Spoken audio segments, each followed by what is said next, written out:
record, and I'll go on mute. And Evan, it's all yours. All right, so that was a great description of what HyperFocus is, and a bit of that's going to be reiterated in the presentation, but I guess without further ado, let's get started. So I don't want to show the whole thing. I assume most of you have seen it at this point, but just a little bit of the intro to sort of set the tone.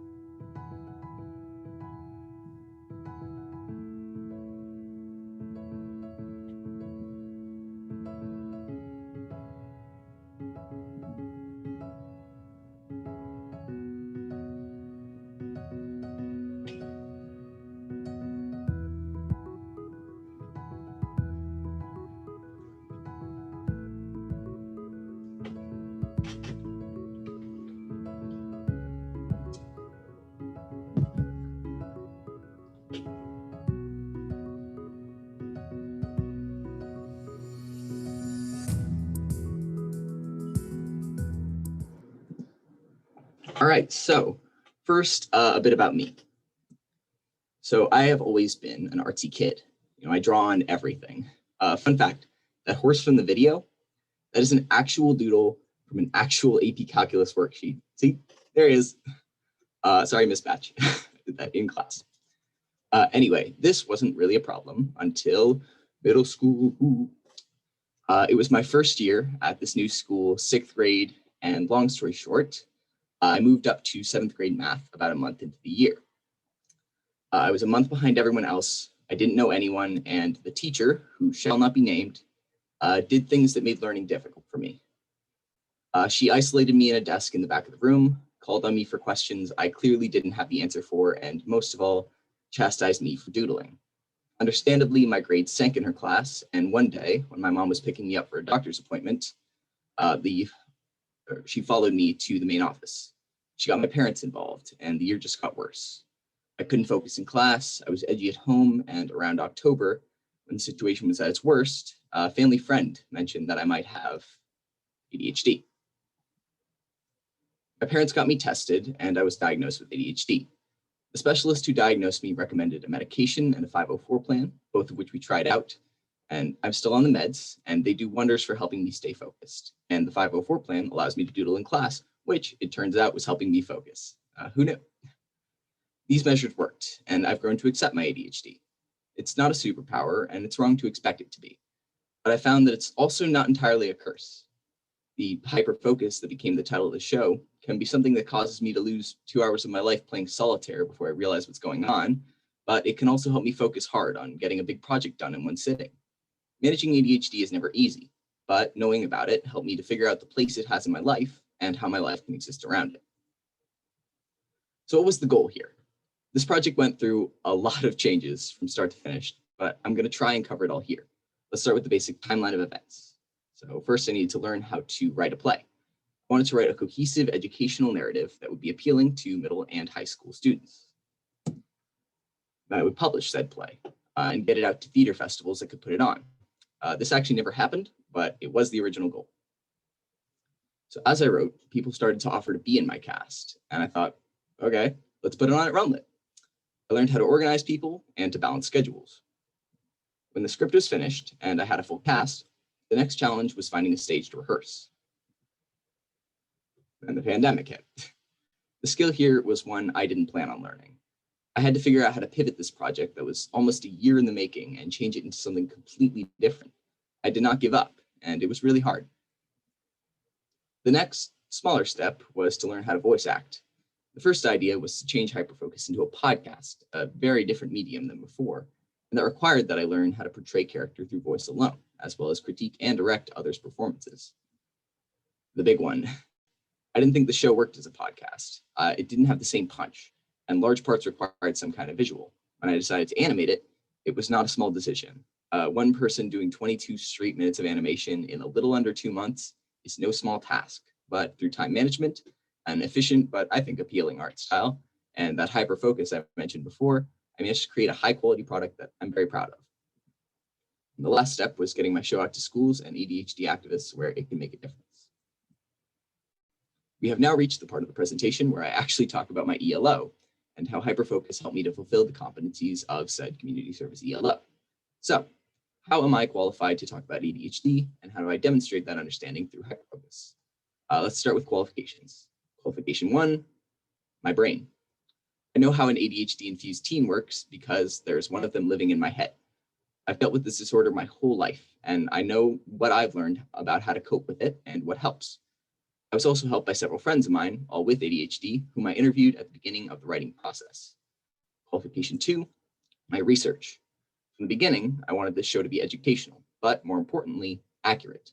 It's not super useful if I spend 20 minutes telling kids the wrong information. To make sure everything I said was accurate and up to date, I read a book on parenting kids with ADHD, heavily fact-checked every detail with credible medical websites, and I even consulted my doctor about the checkup scene. It was so important to me that this show be accurate, because the problem that I'm trying to tackle with HyperFocus is stigma. There is so much misinformation and stereotyping around ADHD that it can be hard to weed through to find the truth. Additionally, the more information is shunned and disregarded, and the image of that sugar-high child pinballing around the room is accepted, the less legitimate the disorder feels in the public consciousness. It's my hope that through sources like HyperFocus, we can start to tackle that stigma head on and accept the truth about ADHD. A little water. Moving on. The second competency of the community service ELO is about the soft skills that I had to develop in order to create a successful community service project. The soft skills that I feel I built up the most throughout this process were time management, problem solving, presentation, and interpersonal skills. So, time management. This one's hard. I don't know if I've mentioned yet, but I have ADHD. For me, that means that I am either hyper-focused on one thing for hours, which was pretty useful for the animation portions, or I am stressed out of my mind with the sheer amount of work in front of me, and I am terrible at creating and keeping to schedules. So I had to fix that. These are just some of the pages of timetables and schedules and organizational diagrams that I had to put together for this. Long lists of what scenes we would be doing when and with whom, and how the recording needed to be set up, and how to send me lines, and on and on and on and on. Not to mention all of the time spent animating that needed to be rationed out to decrease burnout. This was an organizational nightmare, but it was worth the work to stay organized. And in the end, the project would not have been completed in the time frame it did had it not been for all of that work. So, problem solving. So, there was a big problem with this year. You may have heard about it a lot over the past year. It's this pesky little global pandemic called COVID-19. Among obviously other things, COVID made stage plays impossible. As I said earlier, HyperFocus was originally created as a stage play, so you can see how this was a bit of a problem. In that way, the entire animation thing was a problem solved, though we'll go into the nitty-gritty of that part later. Another quick one, presentation. Through writing the script, I learned how to present information in a more digestible way, and through animation, I learned how to create a presentation style that balanced appeal with time management and efficiency. More on that later, moving on. Interpersonal skills. So I don't think I need to spend too much time on this one. Learning how to direct, and then shortly afterwards how to direct over Zoom and make sure that my actors were punctual and informed was a tall order. I was helped by the fact that I had a great little cast by the time we went digital, and they had nothing better to do. Everything was canceled. Additionally, I think my interpersonal skills improved a lot through the process of spreading my show around. It started by just emailing Mr. Bozeman over at RMS earlier in the year and trying to coordinate a time to bring my show over, and ended with me contacting an old elementary school principal, a whole bunch of people that I'd never met. I had to learn how to address them all, and more importantly, how to advertise myself and my show, which calls back to that presentation piece. All right, competency 3. So this is the fun one. This competency is all about technology and I guess the hard skills that I use to make HyperFocus happen. I'm going to skip over the basic stuff. Google Docs was how I wrote and shared the script. I made calendars and schedules in Google Sheets, calendar, and drawings. But what's fun to talk about is the array of applications, style choices, and digital sharing methods that allowed me to create this in so little time. So let's talk about the online sharing piece first, because none of this could have worked without it. First, recording sessions were done over Google Duo, with everyone recording their side of the audio. The tracks were then sent to me over Google Drive, at which point I could then import them into eVideo, where I did the actual audio work, cutting up the lines and spacing them out nicely. For those who did poses remotely, I set up a video chat on the phone and another one to record, and we recorded them posing for the camera while I told them about what I needed them to do. Share over Google Drive, repeat. Before I talk about what I did with those poses, I want to talk about style. So going into this, I knew that I wasn't going to be getting any help with the animation, partially because nobody offered to help, and partially because I'm a perfectionist control freak and I need to do that kind of stuff myself. Understanding that, I needed to establish a style early on that was time efficient, but still stylized and appealing. This was where I chose to make the characters faceless, as it would look distinct artistically, but it would also mean I could reuse poses for multiple scenes. It meant I would have to portray emotion from a limited set of body poses, but it was better than the alternative. Originally, I wanted to do a paper and colored pencil style, but this was unfeasible for many reasons. Firstly, our photocopier made any images I drew with a colored pencil look terrible, so I couldn't make those poses digital easily. Second, even under the best lighting, my camera couldn't make the photos of the pages look much better.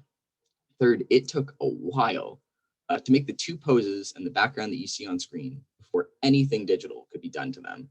It took me an hour. There are more than 300 unique pieces of art in the final product. Yeah, this wasn't going to work. On to plan B. So the next plan was simpler, but more hands-off. I had to try and achieve the style I wanted digitally. I didn't have any advanced image processors like Photoshop on hand, and I was working with my phone and a very old Apple computer that could basically only run the Google Chrome. Barely. So I had to improvise. And after a lot of testing, here's the process I came up with. First, I turn on the Hades Town soundtrack on repeat on the Apple computer. That was the only way that the Apple computer helped this process along at all. Next, I'd continually pause the posing video at the poses I wanted, and I'd screenshot them on my phone. And thank you, Keisha, for allowing me to use your picture for this presentation. I'd then import them into an app called Point Blur, where I'd manually blur out the faces and create nightmare fuel. Next, I'd take the blurred picture and import it into an app called Cartoon Face, which automatically applied a comic book-esque filter to the picture. I did this for a few reasons. One, I could mess with the lighting manually and make the character look exactly how I wanted them to. And two, it would often, sorry, I lost my place. Two, it would often make the background simpler and easier to erase. Most of the time. Okay, most of the time it didn't, but it's the thought that counts. Next, the cartooned blurred photos would then be imported to an app simply titled Background Eraser, where I would manually trace out the character and remove the background. The automatic tools also didn't work, and all of it was done by hand. All of it. From there, the poses were uploaded to Google Drive, hopefully to the right folders, and finally imported to WeVideo, where they could be used. Not all photos followed this track, but by and large, this was the process for every piece of art in the show. Now, let's talk about WeVideo. Why did I choose WeVideo? Let's start with the positives.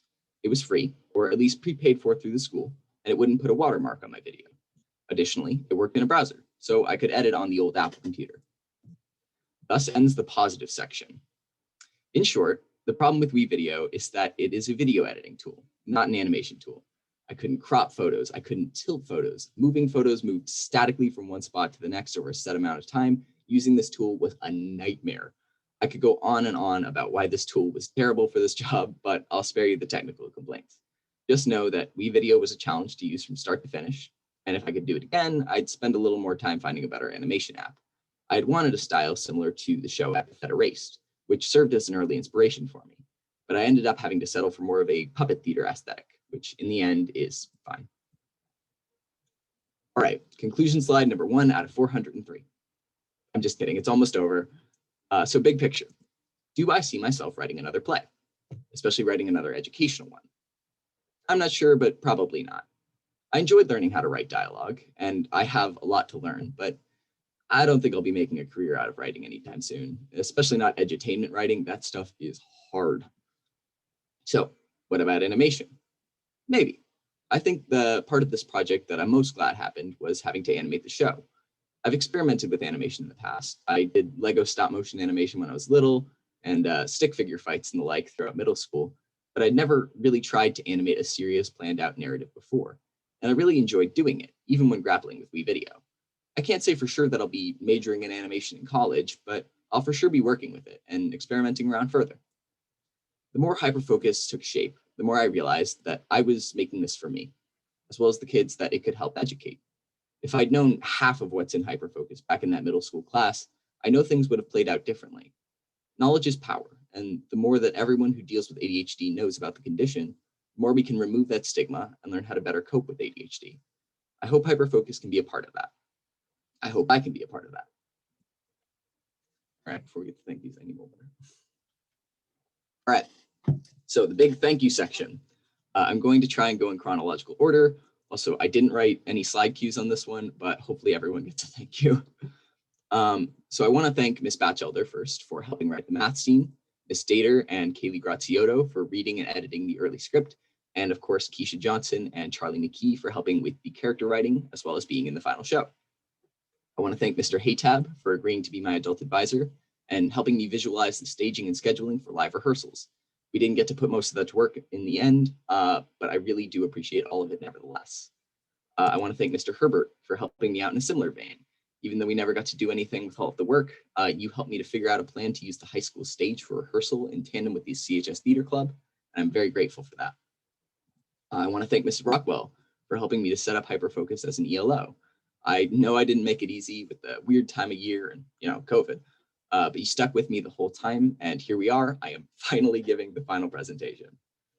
I communicated with so many people and received help from so many people that I couldn't possibly list them all here, but know that if you played a role in getting HyperFocus featured on the front page of the Concord Monitor or in the health curriculums of several schools, you have my deepest gratitude. And finally, I want to thank the cast that provided voices, poses, and encouragement throughout the whole creation of HyperFocus. I couldn't have done any of this without you. Thank you all so much. So I was told to be ready for questions, so fire away if you've got any.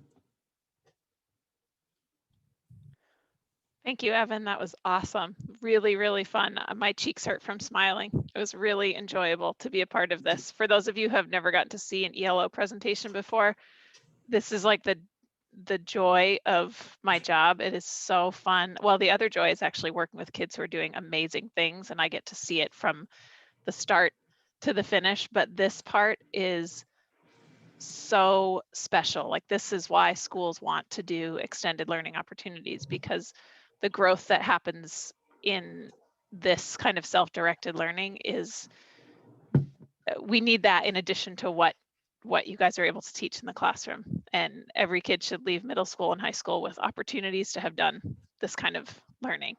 So Evan, really nice job. I very much appreciate it. I do have a question or two. I'm sure other people do as well. For when you were talking about the second competency for the soft skills, that those are like your really transferable skills. I know you're headed to college next year. And what do you think is the most of those that you highlighted? What do you think is the one that you're going to take to the bank? Like every day it's going to be something that you're going to use? I think interpersonal skills. I mean, that one was huge for this. I mean, learning how to, first off, being in a position of authority, I guess, with the director position and with scheduling everything and trying to first make an actual stage play happen, which is surprisingly difficult for a high schooler. And then afterwards with trying to sort of advertise my show around, like I said, the old elementary school principal, in order to get the show into Shaker Road, I had to contact a person who, for all the way up through like 4th grade, I called him Mr. Matt. And now he is the principal of the school. So I was like trying to write that email. I was like, do I call him Mr. Matt? Do I call him Mr. Hicks? What do I call him? Do I just call him Matt? Am I on a first name basis now? And it's like stuff like that I discovered throughout, and that I sort of learned to navigate throughout this, that I think will really come in handy in future social situations like college. Oh, I agree. And you also mentioned that you had to try to figure out how to market this, and that, so not only the conversations with, you're stepping out into the real world by doing this kind of work, and by a lot of students that are doing ELOs, that's just straight into the real world. There's no cushion. There's no, oh, you're a high school kid, let me kind of treat you gently. You're asking for real world help from adults, and so there isn't any barrier between you. There's no teacher to kind of soften the blow. So that is college as well. There's no parent, there's no teacher that's going to pave the way for you. That is what your next job is. And so I think you did a great job getting it out there too. I feel like it will continue to move throughout different circles as it's heard about more. But that's a really big part of it too. Is there anyone else who has any questions? You can just go off mute at will. I just wanted to comment, Evan. I'm not sure. There might be a question tossed in here somewhere, but first I just want to congratulate you on a successful pivot, number one, because in terms of ELOs, you want to get a real world experience, and you experienced what the entire world of theater and performing arts had to deal with during the COVID situation. So amazing pivot on that, number one. I noticed when you said that deciding to go animation, I believe that was sort of a blessing and a curse. The curse was that the man hours and the time put into it, I think you realized how much it takes to create really good animation, and the editing process in video, how important that is. But the other side of that is, by going that route and by pivoting into an animated product, look at how useful the end product is that you wound up with. You now have something that is already, it's in the can essentially, that can be, shared relatively easy, both in current times, but certainly from an educational standpoint. I could certainly see middle school administrators and guidance counselors trying to use something like this as a tool to share with kids. Done. I mean, you don't have to set up. I mean, I know that, having worked with you in theater, I know that you wanted to do this as a live performance. It would have been amazing. Absolutely would have been amazing. But your pivot turned it on a dime and turned it into a totally different format.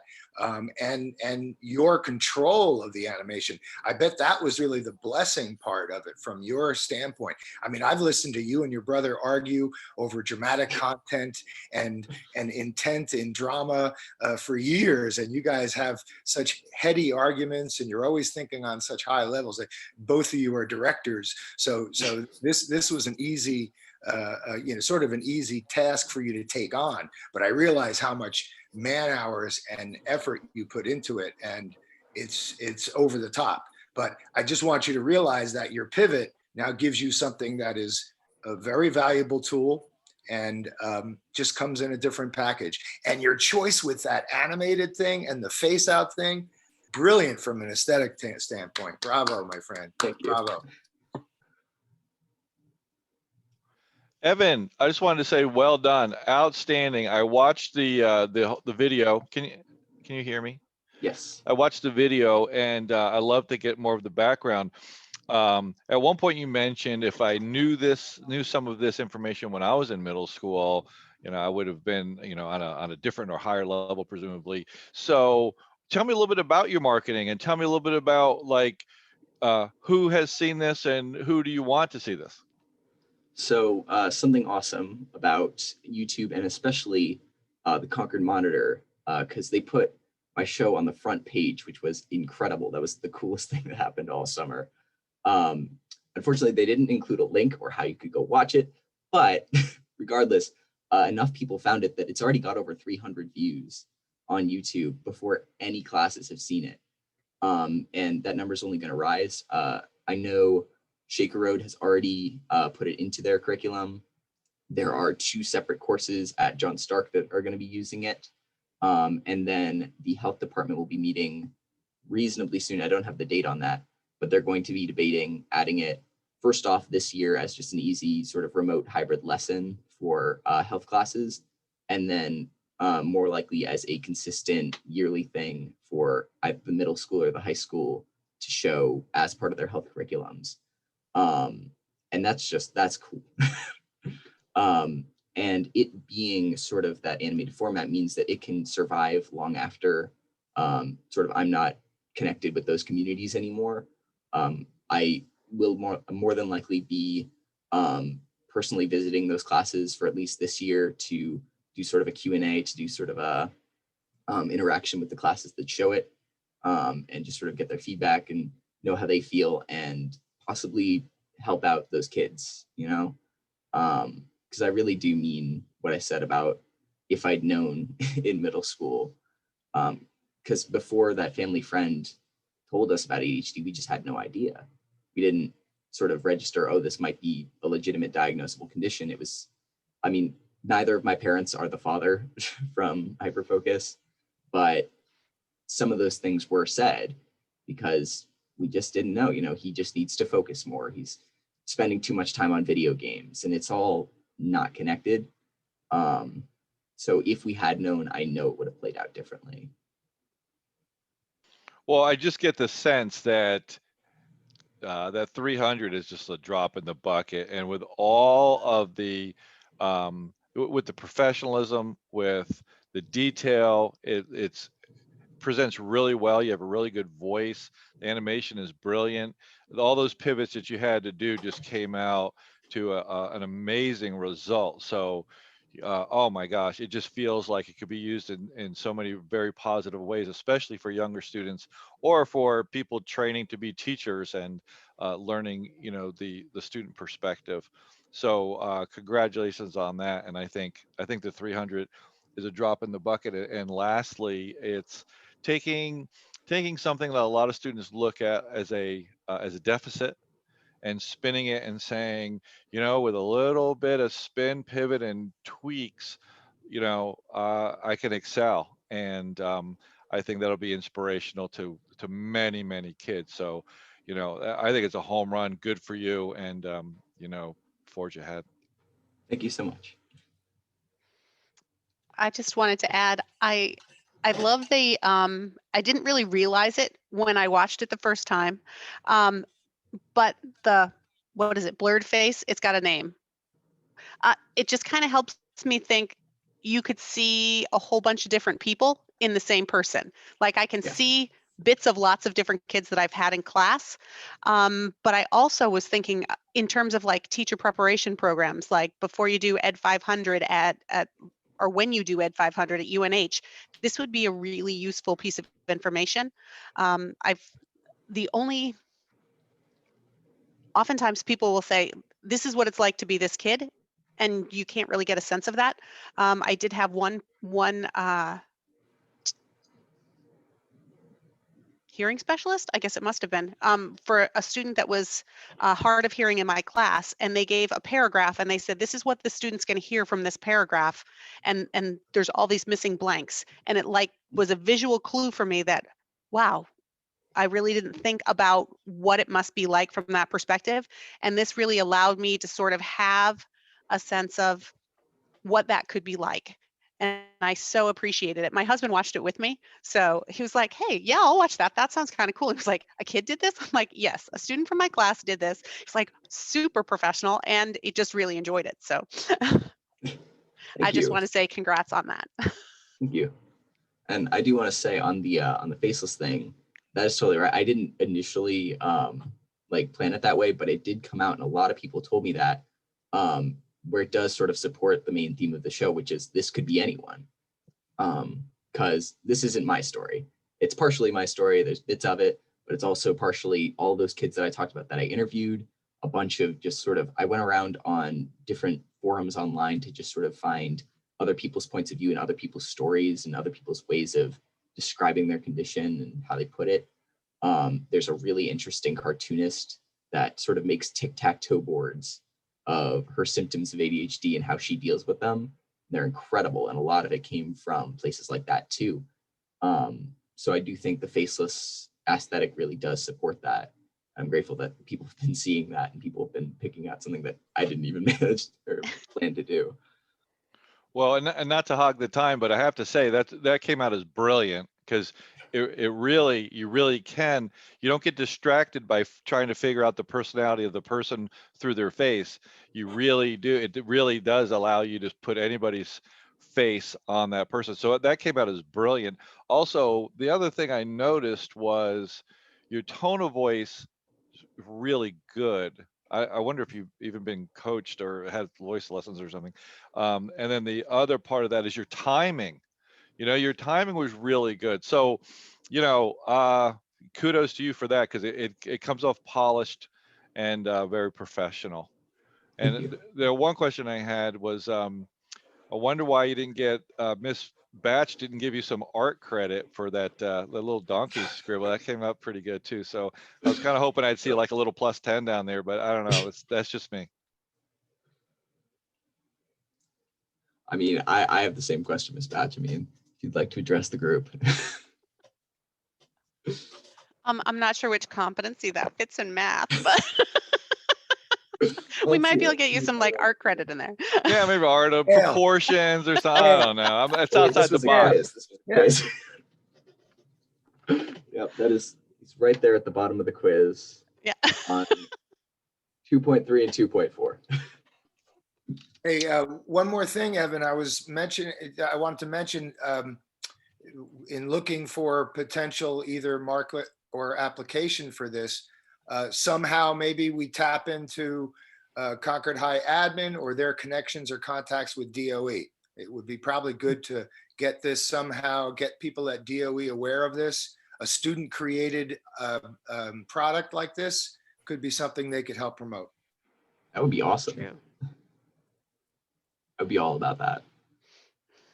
Evan, you and I can talk about this a little bit more later for sure. I would love to. I think the DOE is a great connection. The DOE also loves when people are doing extended outside the box learning. And so I had in the back of my mind thinking about, I go to these state networking meetings for all the ELO coordinators, but there's a lot of transition coordinators and a lot of people from the CTE world. But I was particularly thinking of folks who are doing transition coordination for students that may have similar, 504s and IEPs and looking towards their next stages as they move out of high school. And I just thought about how powerful it would be just really for anyone.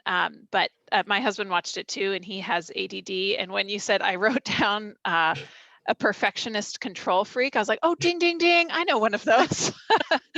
And it's very true, but that hyperfocus is also something that contributes to the reason he's so skilled, the reason he keeps getting hired for jobs, because people are like, you hire Mike and it is going to be done like you can't even imagine. He cares more than you care about your own home. And so that's really important. But I was thinking of students that are in similar age range to you, who are getting ready to see what's next and maybe not feeling super hopeful about it. And maybe coming up against some of those harder home situations that you portrayed in the film, where it just doesn't seem feasible that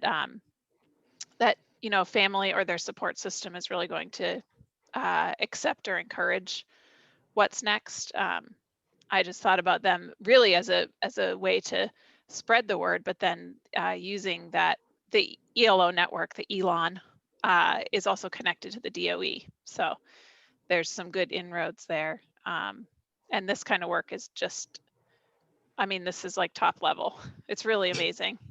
I hope that the tone that you get is that we're really, really proud to know you, and just really proud of what you were able to do, and excited to see what's next, even if it doesn't have to do with animation or writing for entertainment or that, even performing on stage, even if it's something not as outwardly marketable to a community. You're going to do great things. That's right. You're going to do great things. And this is just a really fine example of a high school student taking it to the next level. It's awesome. So thank you guys all for being here. Bravo. Well done, Evan. Thanks for inviting us. Nice job. And I'm going to stop the recording, and we'll make sure this gets to those folks that weren't able to be here for the recording. Hey, Jessamine, I just wanted to say, I hadn't had a chance to meet you as the ELO coordinator, but kudos to you, because this is an ELO done right. This is a great example of an outstanding project for both student and for you too. So congrats. Well, it feels like I'm getting credit that Evan really did the hard work, because he came with, he came with a packaged plan and was able to think through the next steps really well. Not everyone is able to do that as well as Evan was, and kind of process through what he had to do to keep moving and keep creating the project, but also keep working towards this extended learning. So Nice job. yeah, Everybody. it was awesome. Great job. Thanks, guys. Thank Nice job, you. Evan. Thank you. Have a great day, everybody. You Thanks, too. you too. too. Great, Bye. Evan. Bye-bye.